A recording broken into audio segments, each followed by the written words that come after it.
Hello, today I'm going to be testing some spear simulators that have been sent to me by the generous folks at Regenier. They've sent me two. There's this slightly shorter one, which is held on with rivets, and this longer one, which comes in kit form, which is held together with bolts.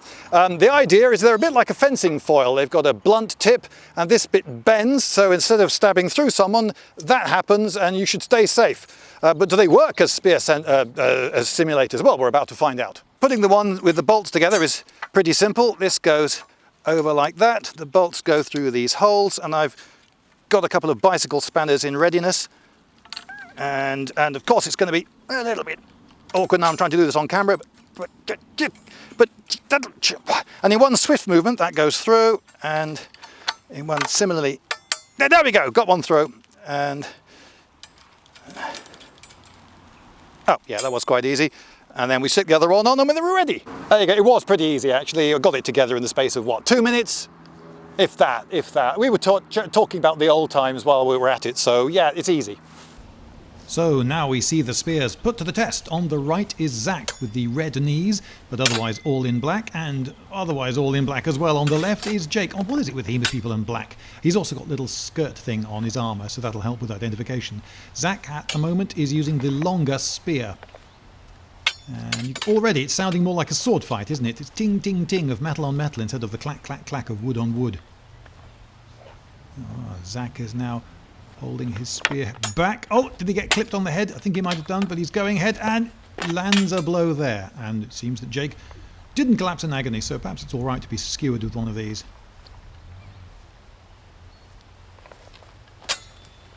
Oh, Zach, at last using the full length of his spear and landing a solid hit to the head.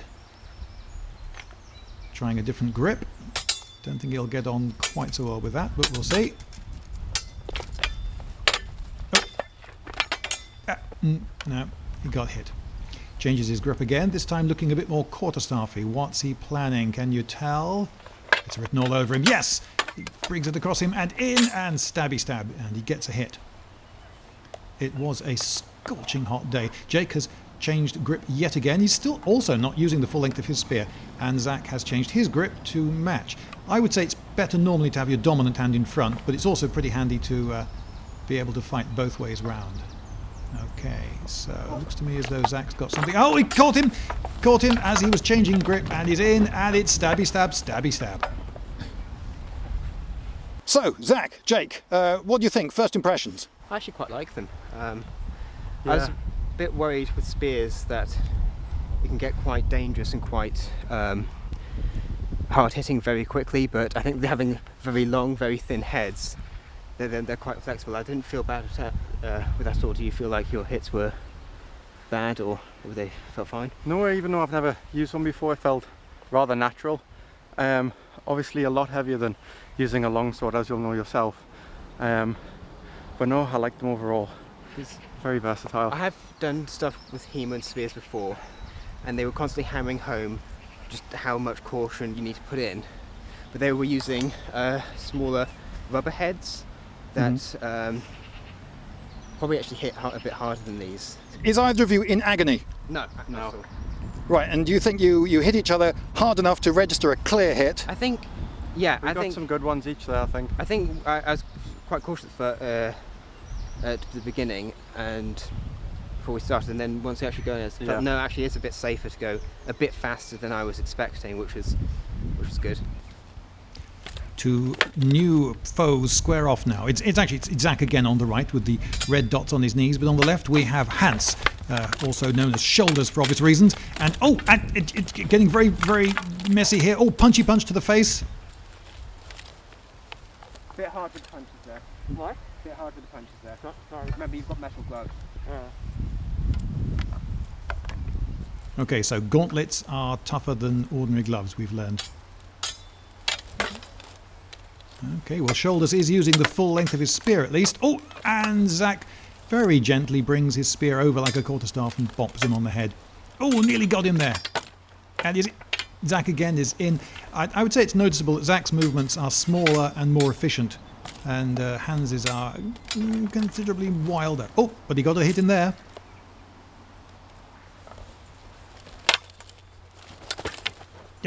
You see his wildness counted against him there, and Zach got a hit. Oh! Oh dear. Zach was slow there. Much need to counter, but he gets out his dagger, and it's a stabby stab again. Oh, it's written all over Zach what he wants to do, and oh, nothing came of that. It's a bit hard. No, it's fine. He got hands in the throat there. Now Zach has the longer spear, you'll notice. Oh, lands a definite hit there.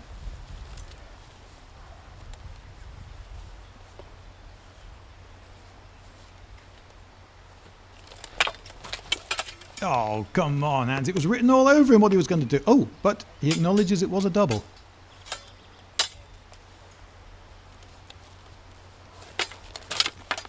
And again, quickness and precision gets him the hit. Oh, using it like a quarterstaff. Bop, bop.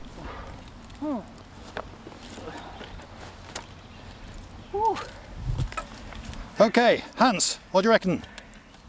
They're a lot heavier than I'd expected, Yeah. and I wanted more like side-to-side swings, but because of the weight it was difficult. But the stabbing motion was really, really easy and nice. Okay, and you felt very natural. you felt safe from your opponent? No, but like he's a master.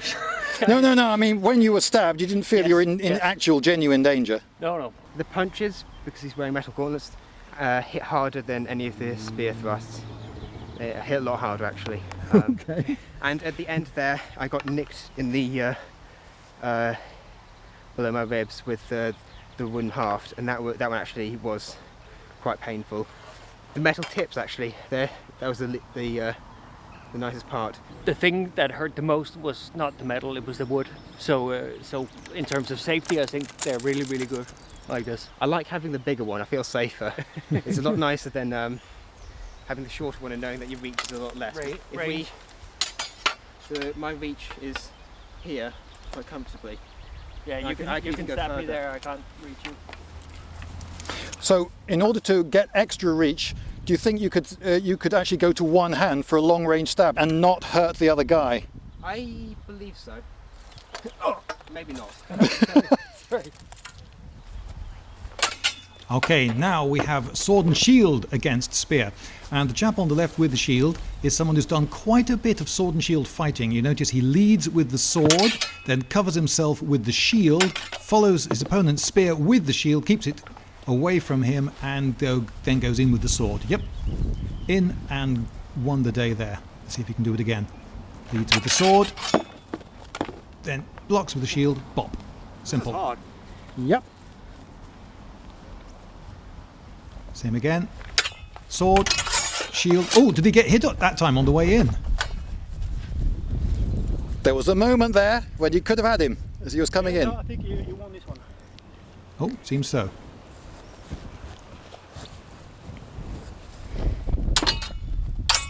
Sword, cover with shield, in, bop. Yep, job done.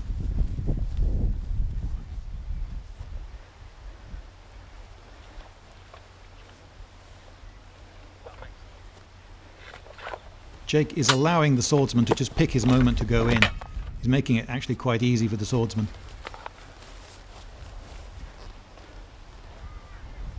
Swordsman's not threatened at this point, and he should be.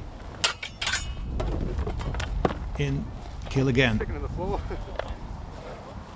Right where his legs when you're at. Okay, swordsman, ditch the shield.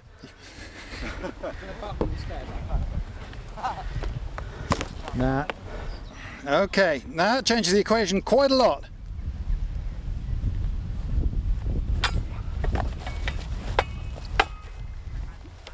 Oh, but still the swordsman wins the first exchange.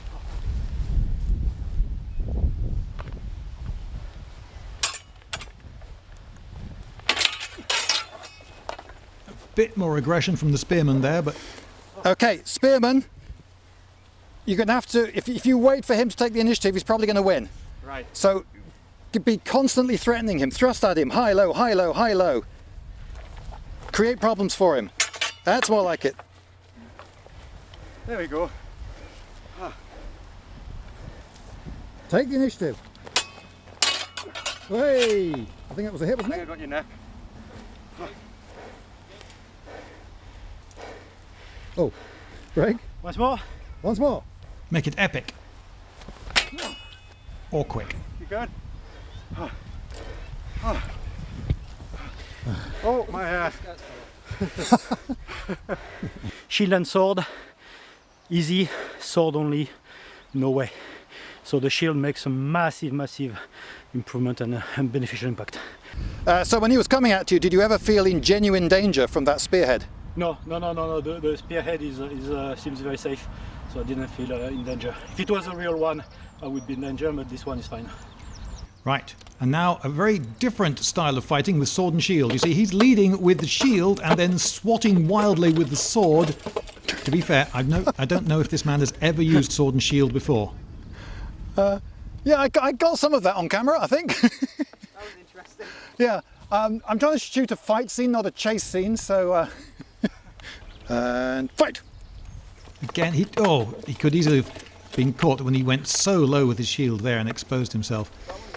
Come on then, proactive spear. I know, this is harder than I thought. High, low, high, low, high, low.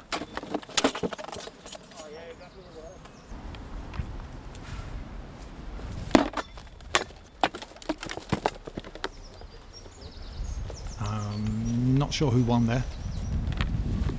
But you'll notice that when he finally lunges in, Shoulders invariably throws his shield out to the left, exposing himself horrendously. He got caught on the way in there, and in the leg there, and in the throat.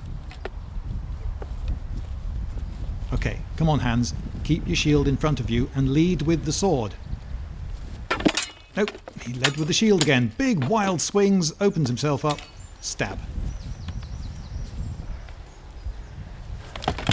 Oh, no. Stabbed in the throat, stabbed in the belly, stabbed in the face. No, you just dropped your shield that time. Okay, 2 more goes with the shield. It's much easier with a centre grip shield. No, no. He's so good at keeping his distance.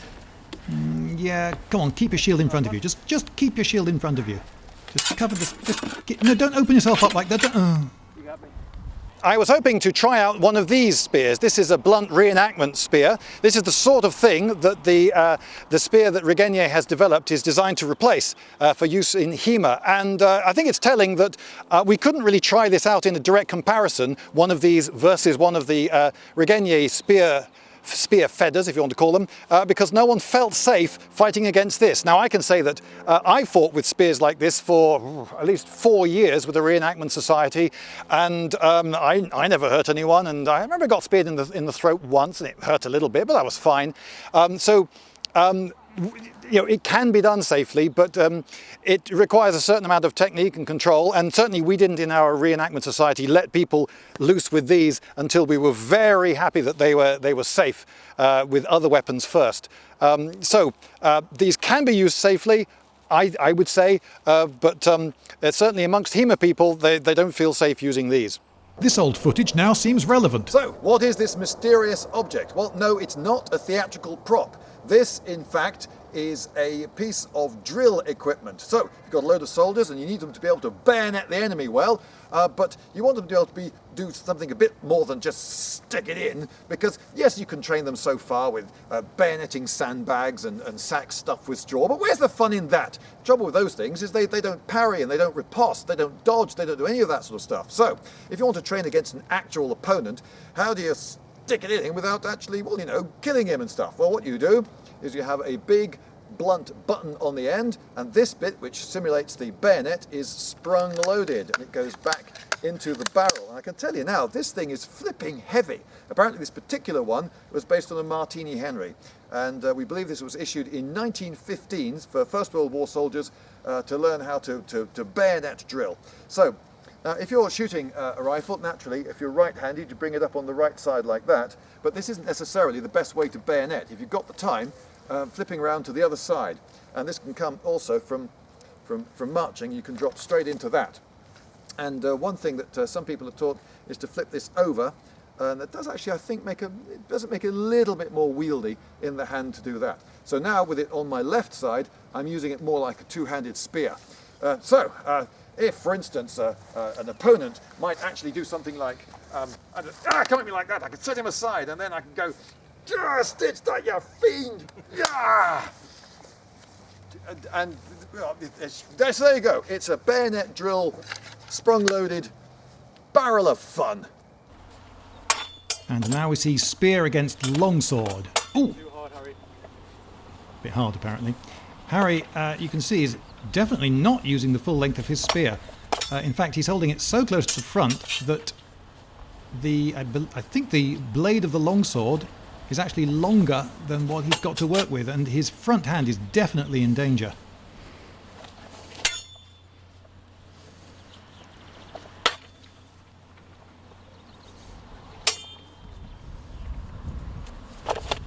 Oh, yep, like that, hit on the wrist. And again, I think, changes grip, but still to a short grip, gets hit on the wrist again.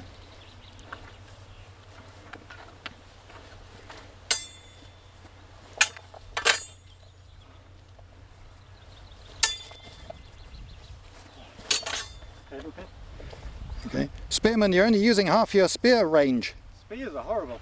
There you go. Now he's miles away.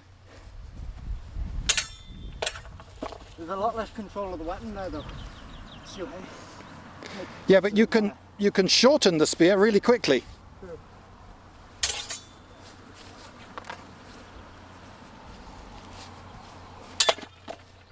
On the arm. Yeah. Oh, it was a double. Oh yeah.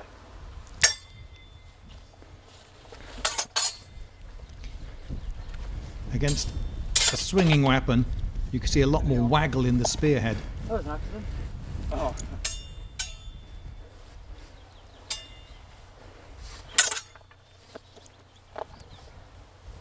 Spearman got a hit. You nearly done? Yeah.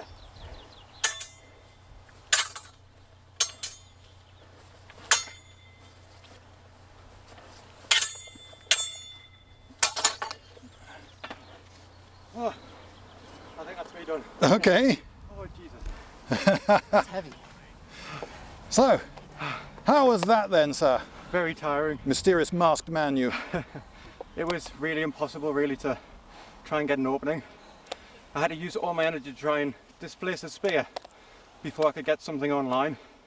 And even if I got it displaced, he could quickly whip it back around to get me first, sort of thing. Really tiring. So did you feel you were the master of that situation? No, I still felt very threatened. Probably because he knows what he's doing better than I do. Right, now group fights, or at least 2 on 2. Now don't split up, Spearman, because that will happen, and then inevitably, yeah, that will happen, yeah.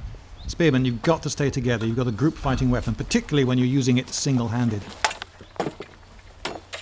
Great big lunge from Hans there, who then takes his eye off the ball, and he's dead.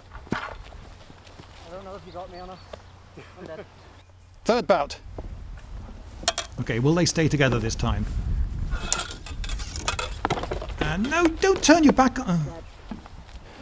Okay, now the incredibly aggressive Spearman. Charge in! I thought this might keep them together, and they do better this time.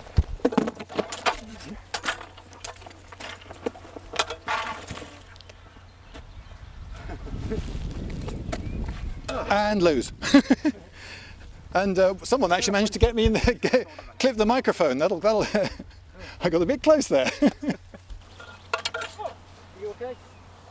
Ooh, that looked painful. You sure? No? Sorry. What do you think? Oh. Sorry, when you take your mask off. I'm good.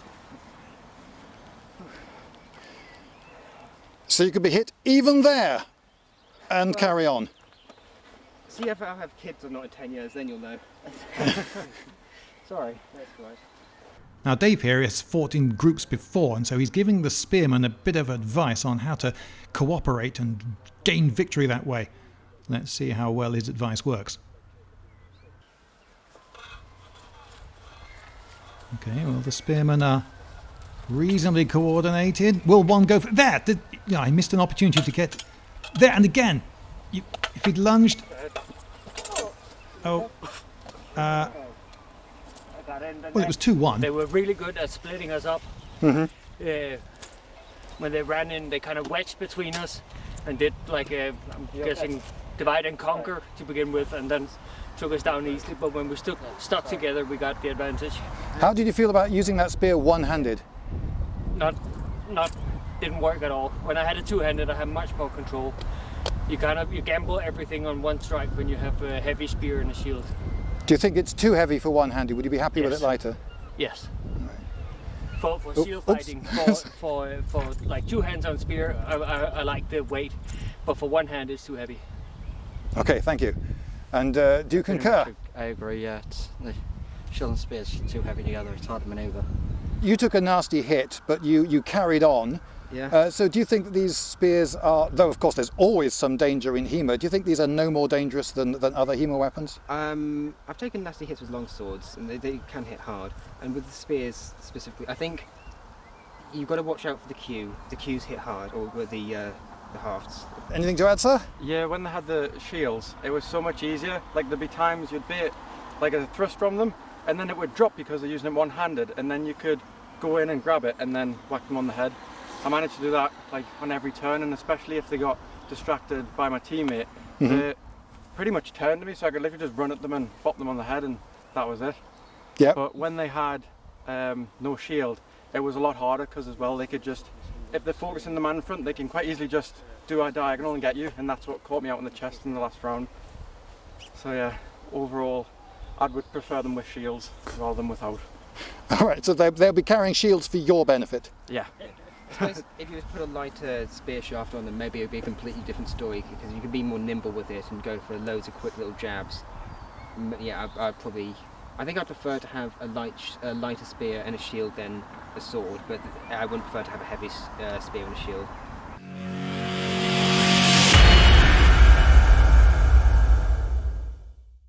My sponsor sent me a box of stuff. What wonders could be therein? It's a box of food.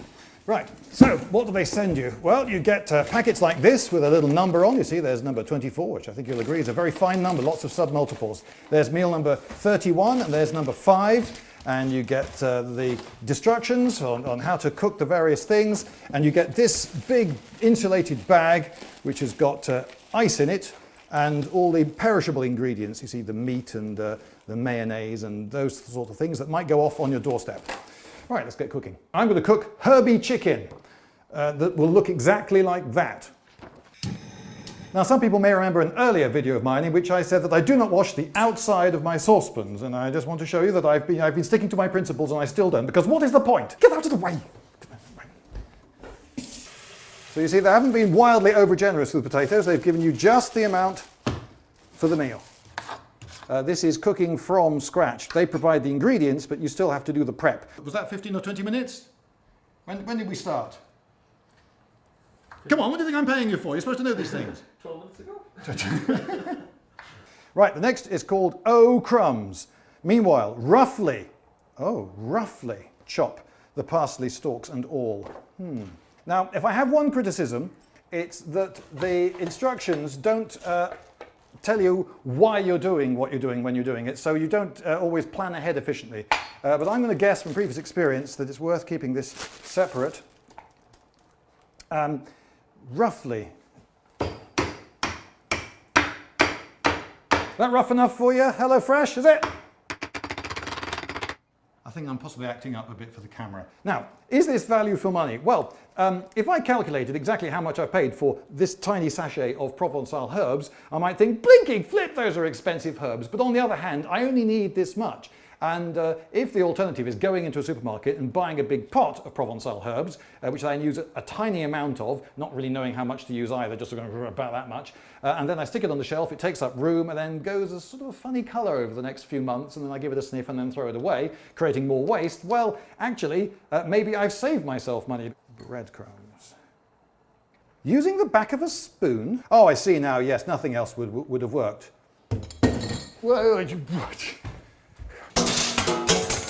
Yep, that's the shelf I wanted. Now, you see, some people rehearse this rubbish. Sorry.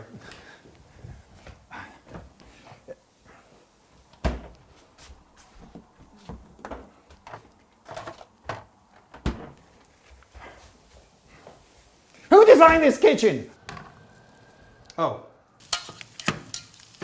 I think we've just discovered where the borderline of how much of a gourmet you have to be lies. It's between olive oil, which they expect you to have, and balsamic vinegar, which they don't. Now, at the moment, there's something of a pandemic going about. I don't know if anyone's told you. And it could be that you are frightened to go to the shops because there are all those people wandering around and sneezing and sniffling. And so you could avoid them by getting instead HelloFresh to deliver stuff to your door. So that's one possible advantage of this service. If you do need to change the day of delivery, you can do that, of course. And if you need to skip a week for whatever reason, you're going on holiday, or you just have enough for a bit, you can do that as well. So you're not too committed. Never ever use anything steel on a non-stick thing like this, because just like the photograph. Now, if you want to try some of this food for yourself for free, you can. All you have to do is go to hellofresh.com and use my code Lindybeige12 to get 12 free meals, including free shipping. Yes, I know I have to say shipping. You see, I'm contractually obliged. I'm British, so normally we would say delivery or postage or P&P, which stands for postage and packing, but you knew that. But for some reason, the Americans have to say shipping, even though, unless they're Hawaiian, I suppose, that would be an understandable exception, they don't use ships. We, of course, do use the word shipping, but when we actually mean shipping, you know, with ships, water and, you know, propellers and that. Ah, I didn't overcook it, thank crikey. Okay, now the chicken. It's not raw, good sign. Oh, all right. The topping actually really works. Okay, whoever came up with the topping for the chicken, full marks. So, 6 HEMA practitioners, that is practitioners of historical European martial arts, have tried out these spear feathers, these spear simulators from Regenier, and have found them to be good. They are fit for purpose. So thank you, Regenier. And thank you also to all my volunteers from Dawn of Chivalry and the Durham Medieval Combat Academy, who reported enjoying stabbing each other with these. So, well, that's got to be good, hasn't it? And yes, there were a few ow moments, but no one came away with any injuries to boast of. So they seem to be safe enough. There was a consensus also about the hafts, however. Everyone, just as I suspected they would, said that the hafts are too heavy. They are way too heavy for one-handed use, although that's not going to bother any HEMA purists, because a HEMA purist only uses moves that are taught in period authentic treatises, which talk entirely about dueling. And you would never pick a one-handed spear, unless you're an idiot or suicidal, in a duel. If you really had to fight a duel and you only had one arm and a really tight budget, you'd still be better off with a stout stick, frankly. Make yourself a truncheon. Yes, a one-handed spear is only useful if you're going to have something else like a shield with it, and if you've got loads and loads of other people with you fighting alongside them, then it's very effective. But for dueling, no, one-handed spear, forget it. So perhaps the HEMA people are only interested in how good these hafts are for two-handed spear use. And even then, I would say that they're still a little bit too heavy. It is, of course, a bit of a design compromise. It's a piece of sporting equipment, so you don't want it breaking all the time because that's expensive, and because you're practicing with it for hours on end rather than fighting an actual fight to the death, which is only going to last a few minutes, some piece of equipment like this is going to take a pounding that an actual spear used in battle wouldn't. And when you're fighting a real battle, hang the expense here. I'll break 5 spears. I don't care. Just hand me another spear. I'll pay for those broken spear shafts later. I'm gonna die. Give me a spear. Is probably what you're thinking. Whereas if it's your piece of sporting equipment, then oh no, it's broken again. Will be really annoying. So you want it to be decently stout. The thing is, though, that HEMA people are quite competitive, And a lot of them go in for competitive bouts where you've got to be quick, and so you want to move it as quickly as possible. And so a heavy shaft is going to slow you down, and that guy with his nippier spear or his nippier longsword is going to win, and that's going to really annoy you. So you're going to then go into the gym and pump a load of iron and get really strong, and then move this as quickly as you can. And then the fact that you're moving a really heavy piece of wood really quickly becomes unsafe again. You're going to be whacking people with a really stout bit of wood, and however blunt it is, that's going to hurt. So really you want a spear shaft that's a bit lighter than this, I would say. Now, I don't know what sort of wood this is made out of. Don't go by the colour, it's been stained this colour. But this is my 8-foot ash spear shaft, which is this colour because I've treated it with linseed oil. And it's a lot lighter and it's a lot longer as well. And I imagine that's partly because ash is simply a lighter wood. So possibly they should be using ash, which is definitely a period authentic wood for a spear shaft. And maybe they should make it a little bit narrower as well. It's a little bit on the chunky side. So that's all I want to say on the topic of hafts. As for the fixings, rivets versus bolts, they both worked. I suppose the rivets look slightly nicer, slightly more, if you like, authentic, although since this looks so unlike a real spear, I don't think we should be bothered too much about looks. And this is more versatile. Now, yes, this is more flush the spear, blunter, possibly a little bit safer, but we had no problems with these. They're quite rounded, no one got caught on them or hit by them, so no complaints. And I just tightened them on once and never thought to tighten them again, and thank goodness none of them ever fell off. That would be really annoying, wouldn't it, if one fell off and got lost in the grass? But that never happened, and they're still all tight, so they seem to work without a problem. There is a bit, I don't know if you can hear that, there is a little bit of rattle. But I don't think that's anything that couldn't be solved with a little bit of leather or something shoved inside the collar, and then you tighten it up. And it does make it more versatile. If your shaft does break, you can replace it that much more easily.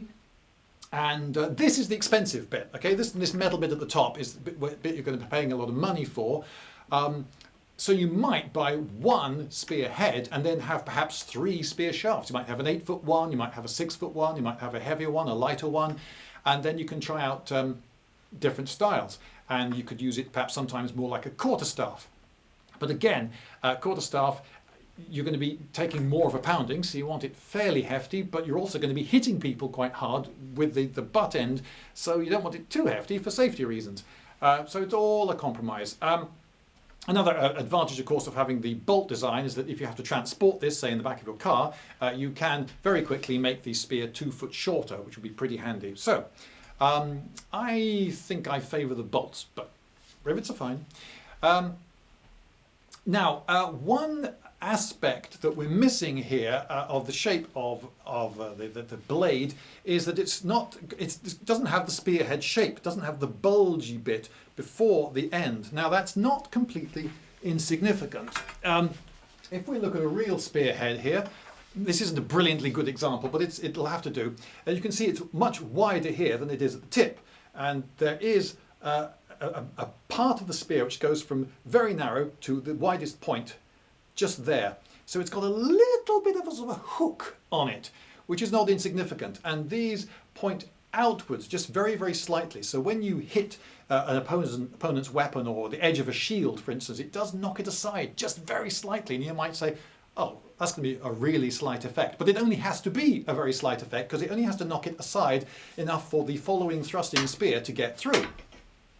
And the hooking effect is not completely insignificant. Now, you wouldn't want your back of your spearhead to go out sideways or even backwards, because then you might get it caught on the far side of someone's shield, or someone with an axe might hook the end of your spear, in which case he's then in control of your spear. You haven't gained control of his axe. No, he's gained control of your spear, because the amount of leverage he'll have will be way more than you could have. And he could then pull on your spear, possibly threaten to pull it out of your hand. And as you're pulling back, you're not fighting, and someone else in a real battle would skewer you. Although, of course, in a duel, admittedly, that's not going to happen. But he could just pull towards him and to the side and then rush you if you're on your own. And then hack, hack, hack, hack, you lose.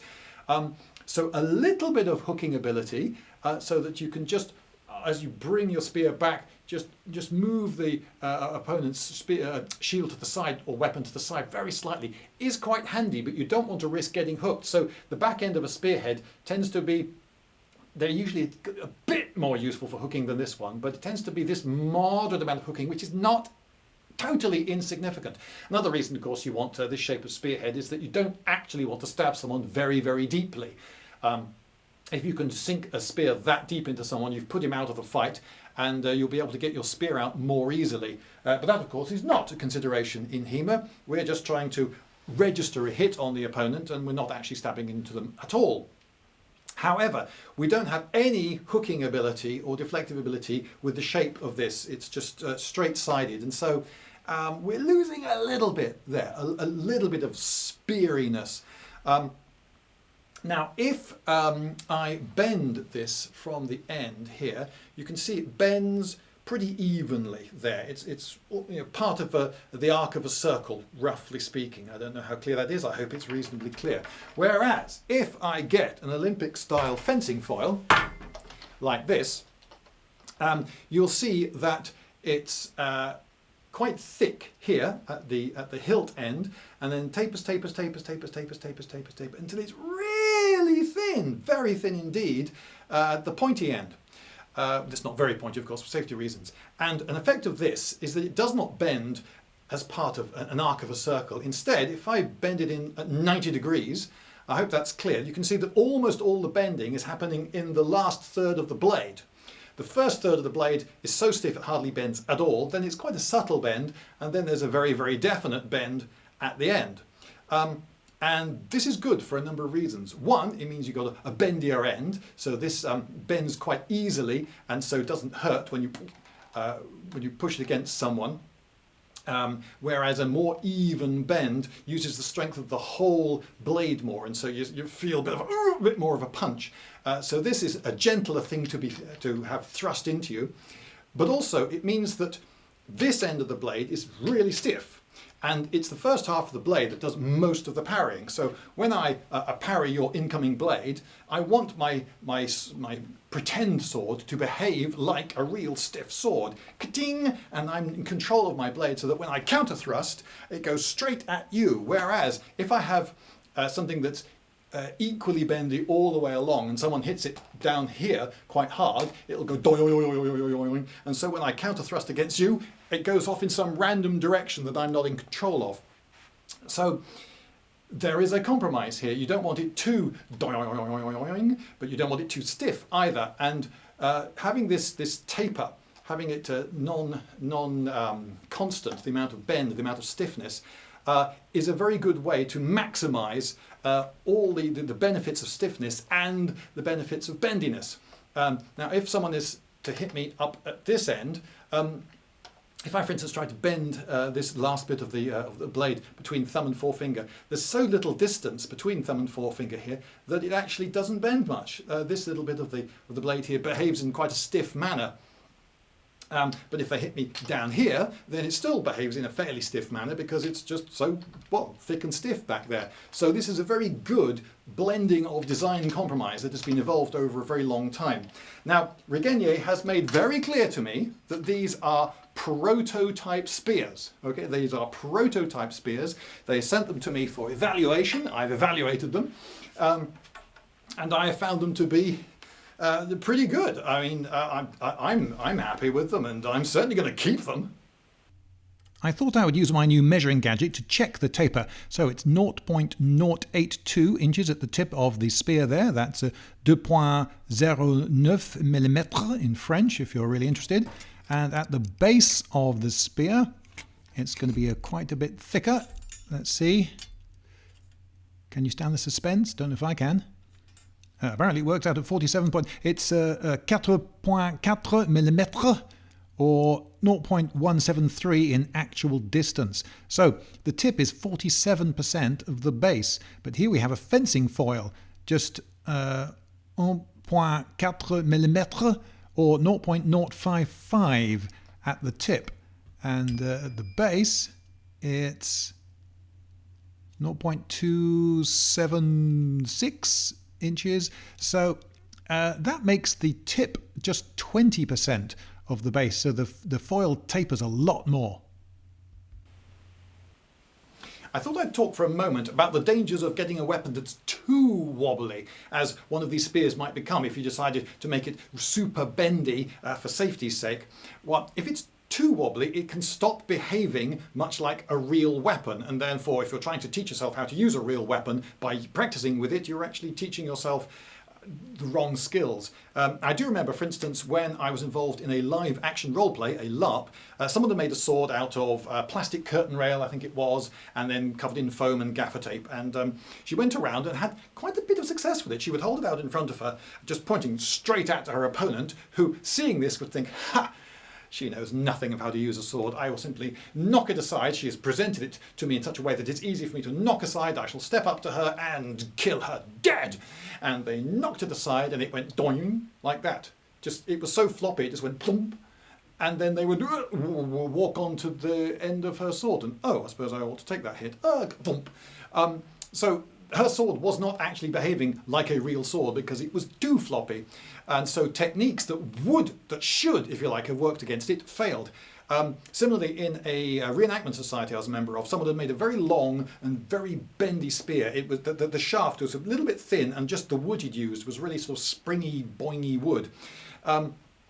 And what kept happening is that he kept registering hits, but they weren't really hits, because he would be knocked aside as he thrust in, and then the spear would go doing yoing like that, and would sort of just slap his opponent on the side there. But that's not stabbing in with the end of a spear. That's not a proper hit. But well, he got me with the end of the spear. Do I take that hit? The spear wasn't behaving like a proper spear ought, because it was so boing, so like that. Now there is a danger with these, that if you make them too springy, whoops, I meant to do that.